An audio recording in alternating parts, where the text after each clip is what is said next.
When I was 16 years old, I left home. I moved into my sister's house, specifically her basement. I started my first company, and by the time I was 20 years old, it was a multi-million-dollar business. So in this video, I'm gonna walk you through how I did it and how you could do it too if you're interested in the path of entrepreneurship. So I'm gonna illustrate here to keep things interesting, but yeah, this is me when I was 16, all right? I was making $4.25 an hour at the local Dairy Queen, all right? I was making blizzards. I was serving ice cream, French fries, and hamburgers to people, making $4.25 an hour, and trust me, it wasn't cutting it, all right? So what I decided to do instead is to start my own business. So for a couple summers, I worked with my buddies at this sprinkler business, making 10 bucks an hour, and they told me, hey, look, come work with us and you can take your shirt off. And I was like, I'm all in. That sounds amazing. Well, I went back to this company my junior year and they disappeared. They were gone, out of business. So I was left with this decision, make $4.25 an hour, which I didn't want to do, or start handing out business cards in the area and perform sprinkler work. So that's what I did. I started handing out business cards. I had this little business card. I put my name on there. My business was called Steve Sprinklers. I was doing sprinklers and landscaping. And I took my sister's garage. Here's her house. Here's her garage right here. And I converted this into my office. All right. So I built all these shelves. And on these shelves, I had all my parts organized, all my sprinkler parts. I hung my pipe here and all sorts of stuff. But I converted this garage into my working office. Now, I went from charging $4.25 an hour to charging $50 an hour, and then plus I put a markup on all my parts. So at a minimum, I marked my parts up by 100%. Now, some parts, like the smaller parts, I would mark up sometimes 200 to 300%. Not because I was out to rip people off, but instead, I needed to recover my overhead, and this hourly rate wasn't going to do it. And neither did I want to just work for wages. I didn't want to just swap my time for money. And if I was just doing pure hourly and passing the cost of the parts on to customers, that wouldn't really work well and it wouldn't get me there. Plus, you also have to think that some parts, they get lost, they'd fall out of my car, they'd go into the dirt, they'd get just broken or become obsolete. So I had to cover that with my markup. So that's what I did here, 50 bucks an hour plus parts. And I went out and I started performing service work for customers. So it didn't require a lot of capital. In fact, what I did is I bought this Subaru. This is my Subaru here. I know, I'm such a great artist, right? I know you're gonna like my pictures. In fact, if you like my pictures and you think they're Picasso quality, can I get a yes in the comments box below? No, I'm just kidding. You don't need to put a yes, but you could give me a thumbs up or something, or leave some type of comment just to amuse me here. So I bought this Subaru. It was $1,000. It was army green, had some black on it. This thing was a total piece of crap. But what I liked is it had a tow hitch. And I was able to buy a trailer. This is my trailer. And my trailer was able to tow my trencher. This is a picture of my trencher with its teeth. And the trencher enabled me to dig holes, dig the trenches for me to install the sprinkler systems. So I bought this, 1,000 bucks down, didn't require a lot of capital, like I said. I filled my sister's garage with some parts, so that required some working capital and inventory. And I went out there and I started performing work. So the more money I made, the more I was able to invest in tools and start building up my savings account. Well, inevitably, I would come across other customers who would have these beautiful homes, and they'd say to me, Steve, we want to plant some trees. We want to have this nice water feature. This is a tree, right? Here's some trees. We want to do water features. We want to do some boulders. We want to build a patio over here, whatever it is. We wanted to do these beautiful landscapes. Well, I said to myself, okay, I could do that. I had no experience in doing it, but I could read books, I could watch videos, and I could figure it out, So that's what I did. And I started quoting these projects, and some jobs in the beginning were, let's just say, $10,000. So what I would do is I'd go to these customers and say, look, when you sign the contract, in order to get on my schedule, you need to give me 50% down. So they'd give me a 50% down payment, which would then give me the capital that I needed to go out there and buy parts and then hire my friends and pay them while I started the project and started working. Then at the very end, I would collect the last 50%. So this was the final payment. And this is what I did for a while, but here's the big mistake that I made in this process.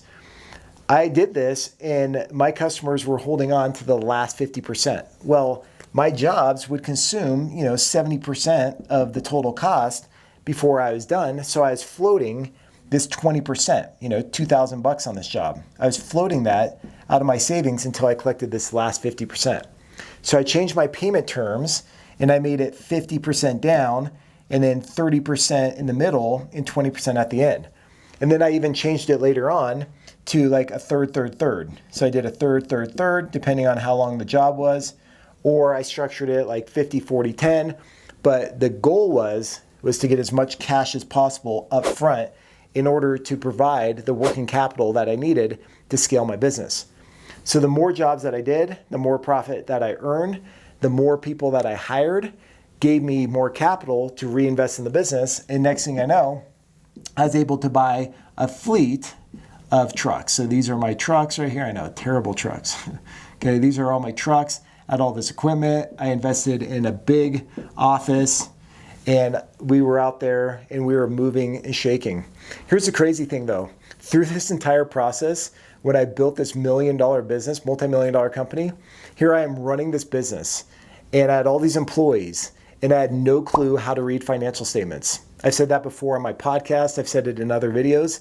And I share this with you now because this is really important to understand. You don't have to become a nerd with financial statements, but you have to understand the language behind, the numbers. You have to understand how money flows within the company.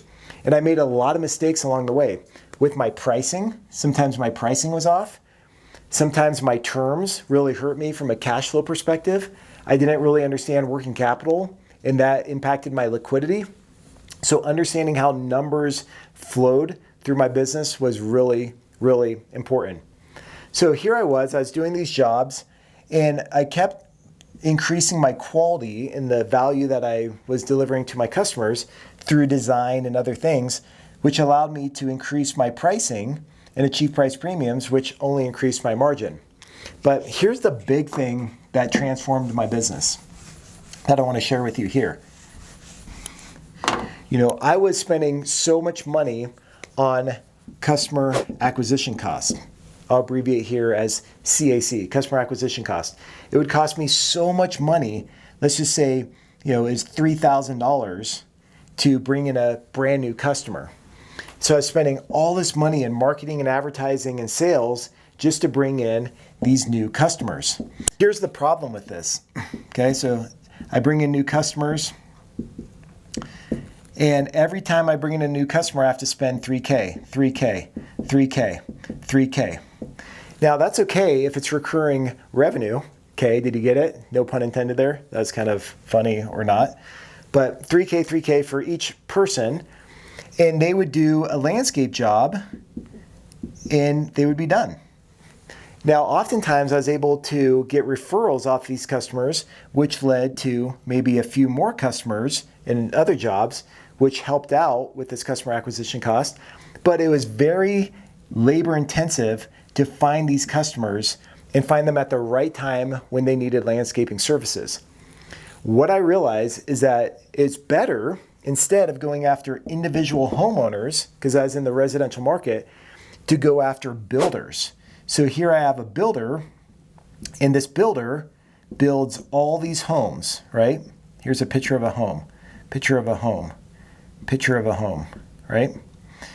So the builder would build all these homes every year, over and over again. So when I changed my model and I stopped going after these individuals and I changed my ideal customer profile to be builders, didn't mean I stopped serving. That didn't mean that I stopped serving these individuals, but instead I got clarity on my ideal customer profile, started going after these builders here. My customer acquisition costs, let's say, was the same. It was actually lower because I was just doing direct marketing and is so much more focused on these builders. All I had to do is get one builder, and then they would refer me oftentimes or just have me do these projects for them, which required no additional marketing spend. So I went from investing, I'd say 15 to 20% of my revenue to grow my business through sales and marketing. And it went below, 10%. I think we got it down to 6% at one point. And this is my whole journey in the process. Like I said, I made a ton of mistakes in this process of building this business, and I had a lot of failures too.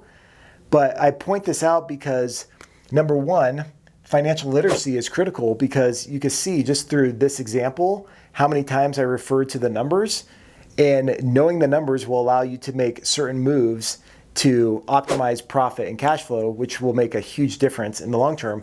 But also, I want to point out strategy. Strategy comes down to where you're going to compete, how you're going to compete, your ideal customer profile, your product market fit, all these things I had to learn along the way. And that enabled me to transform my business. And I was able to take it from, just doing a couple million to several million a year. And the profit margins also went up with them. So this is how this all fits together. Does this make sense to you? What type of topics do you want me to speak on? Can you drop that down in the comments box below, because that will help me as I go out there and record more videos. So I'd love to hear from you. But this is a topic that I'm super passionate about. Be sure to check out my other videos. You can also listen to my podcast, Boosting Your Financial IQ and Business Strategy, if you want to learn more. And you can always connect with me down below in the description box. I'll provide you some links. All right, thanks for tuning in. And until next time, be sure to subscribe and share. Cheers.